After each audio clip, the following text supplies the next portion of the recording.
Buenas tardes, compañeros. El día de hoy les presentaré un caso clínico de enfermedad de Parkinson. Comenzaremos con el caso clínico. Se trata de un paciente masculino de 65 años de edad, diestro con historia de temblor por 10 años. Él inició con el temblor en ambas manos y cabeza, el cual fue progresando en severidad a lo largo del tiempo. Los temblores interferían con sus actividades cotidianas como comer, beber desde una copa y afeitarse. El paciente notó cierta disminución en su marcha y dificultad para entrar y salir de su carro. Su escritura evolucionó a ser temblorosa y hacía cada vez más pequeña. Su abuelo y tío habían presentado temblores similares como antecedente familiar. Su tío había sido diagnosticado con temblor esencial. El paciente no había recibido ningún tratamiento para su temblor. En antecedentes patológicos tenemos que es hipertenso y tiene ERGE. Sus medicamentos incluían atenolol, 25 miligramos al día, y metoclopramida, 10 miligramos cada 12 horas. El paciente es alérgico a penicilina. En la exploración neurológica se encontró enmascaramiento de rasgos faciales con reducción en parpadeo, temblor leve que involucraba su cabeza y mandíbula, temblor postural e intencional involucrando ambas extremidades superiores, pero con predominio notorio del lado derecho que el izquierdo, y en el pie derecho se notaba solo mientras se sentaba. Se identificó un aumento leve en el tono muscular y de la extremidad superior derecha y bradicinesia en movimientos alternantes rápidos. Se notó reducción en la amplitud y velocidad en movimientos de la mano, sobre todo en la mano derecha. La marcha tenía postura ligeramente inclinada con una postura y zancada normales, sin brazo oscilante. Prueba de empujón negativa. Una muestra de escritura muestra temblor notable. No se encontraron posturas anormales de la mano o postura durante la escritura. En la evolución y tratamiento, el paciente discontinuó metoclopramida, su metoclopramida, la cual no había cambiado al temblor, por lo cual se descartó un parkinsonismo secundario. Se inició con una dosis baja de primadona para mejorar el temblor esencial, el cual empeoró.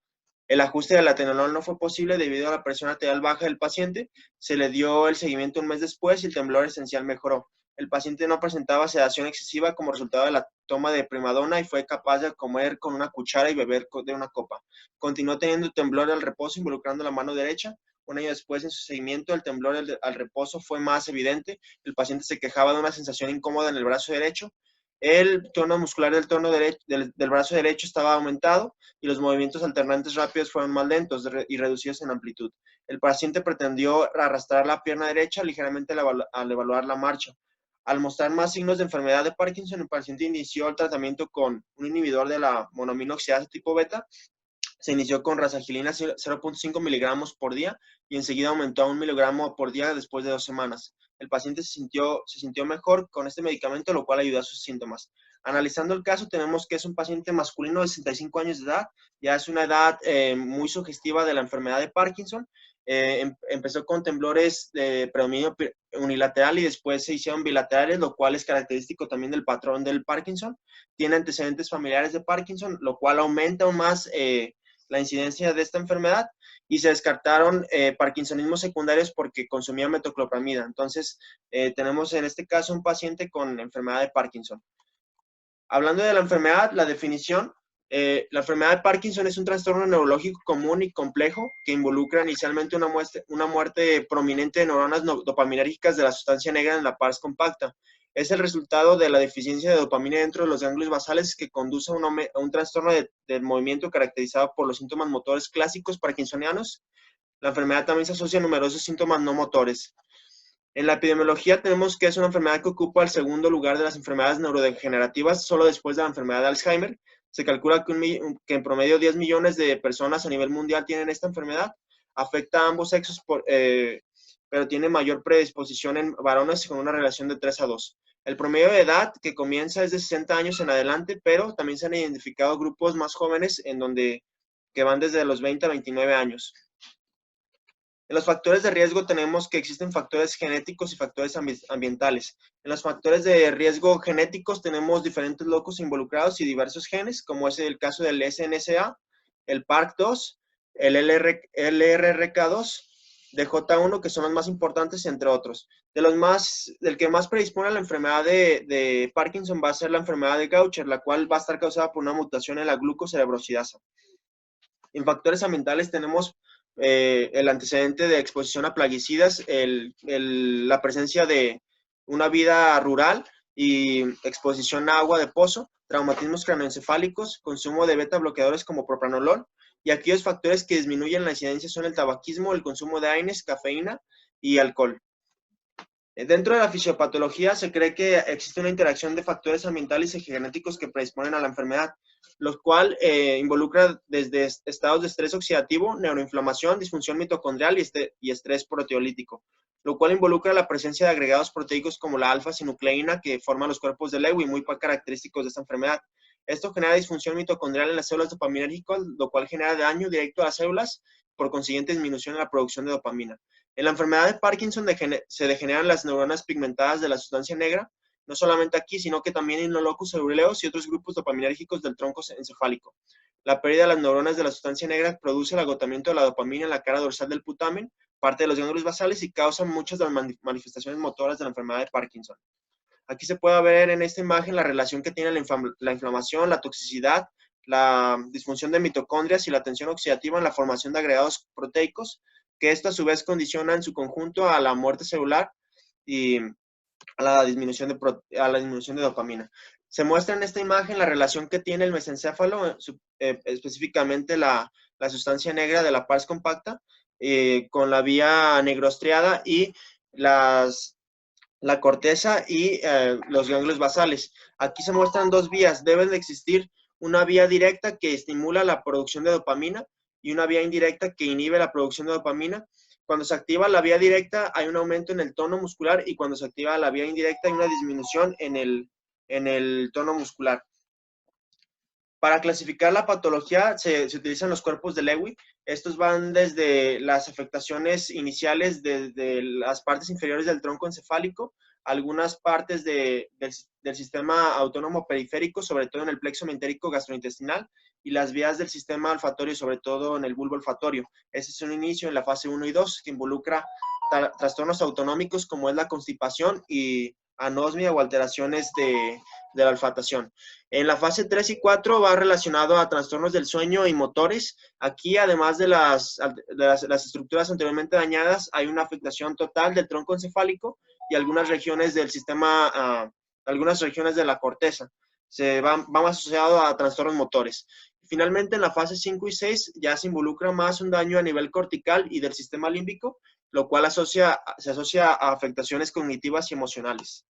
Dentro de los hallazgos histopatológicos, lo más común va a ser los cuerpos de Lewis, que van a ser inclusiones citoplasmáticas eosinofílicas que podemos encontrar, y también una disminución en la producción de dopamina, lo cual se ve representado con una reducción en la densidad de estas células, sobre todo en las regiones de los pedúnculos mesencefálicos, es donde se encuentran estos hallazgos. Dentro de la clínica, vamos a tener síntomas motores y síntomas no motores. De los síntomas motores, los signos cardinales van a ser el temblor en reposo, la rigidez y la bradicinesia y alteraciones de la locomoción. Otras manifestaciones motoras van a ser la micrografía, fases de máscara, hipomimia, disminución del parpadeo, hipofonía, disfagia y bloqueo motor. Dentro de las alteraciones no motoras está la constipación, la depresión, la anosmia, trastornos del ánimo, perturbaciones del sueño, alteraciones del sistema autónomo como es la hipotensión ortostática, perturbaciones del tubo digestivo y de las vías urinarias y disfunción sexual, a su vez como la demencia. Y podemos observar que la evolución clínica va desde las alteraciones autonómicas y afectaciones de la olfatación, y posteriormente, cuando se hace más evidente la enfermedad, ya empiezan los signos motores que son característicos. Conforme va pasando esta enfermedad y va evolucionando, se va progresando hasta afectaciones corticales, hasta llegar a ser una psicosis o una demencia que ya es en estados avanzados y que se asocia sobre todo a personas adultas. ¿Cómo vamos a hacer el diagnóstico? Bueno, pues principalmente esta enfermedad es a través de una evaluación clínica basada en los síntomas motores. Primero tenemos que establecer el diagnóstico de parkinsonismo mediante los signos de bradicinesia más rigidez o temblor al reposo, son los más característicos. Después debemos determinar la enfermedad de Parkinson como la causa de parkinsonismo y tomar en cuenta otros criterios de exclusión absolutos. Dos o más criterios de apoyo como es la sensibilidad a L-Dopa o temblor al reposo clásico o disinesia tras el consumo de L-Dopa, que también es característico.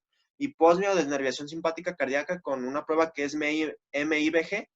Y también tenemos que hacer exclusión de otras circunstancias que pueden simular el parkinsonismo, como puede ser parkinsonismos atípicos o secundarios o producido por otras causas. En las imágenes, en los estudios de imagen podemos observar una disminución en la densidad de las regiones, sobre todo en sustancia negra de la pars compacta.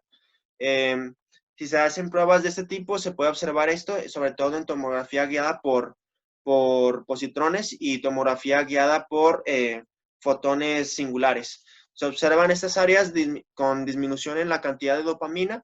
También podemos hacer ultrasonografía transcraneales en donde se observa una ecogeneidad en las regiones comparado con sujetos sanos. Y pues en general es esto, la reducción de las células y de la cantidad de dopamina. ¿Cuál va a ser el tratamiento? Bueno, la base del tratamiento va a ser levodopa combinado con carbidopa. También podemos utilizar en otras circunstancias amantadina, que es inhibidores de la monoaminoxidasa tipo beta, en algunos pacientes, fármacos anticolinérgicos, agonistas dopaminérgicos, inhibidores de la catecolometiltransferasa utilizados siempre con levodopa. Esto se da sobre todo cuando los pacientes muestran una disminución en la respuesta a levodopa y se pretende que mejore el efecto farmacológico. La cirugía también se puede emplear cuando los pacientes presentan mucha intolerancia a estos mismos o presentan o cuando el tratamiento farmacológico no es efectivo y se requiere algo más drástico para controlarlo. Además, se da una terapia no farmacológica que hace que el paciente cambie sus estilos de vida. Hay medidas adaptativas y el ejercicio juega un papel muy importante para el control de esta enfermedad, puesto que ayuda a la movilidad y a los síntomas motores. Aquí se muestran cuáles son los blancos terapéuticos de cada uno de los grupos farmacológicos anteriormente mencionados. Tenemos que L-Dopa es consumida y esta viaja a través de la barrera hematoencefálica y llega al cerebro. Y esta, pues, L-Dopa es un análogo al intermediario de la vía de catecolaminas, que es la dopa. Esta va a entrar y va a convertirse en dopamina ya una vez en la región presináptica y puede ser liberada para actuar en sus receptores.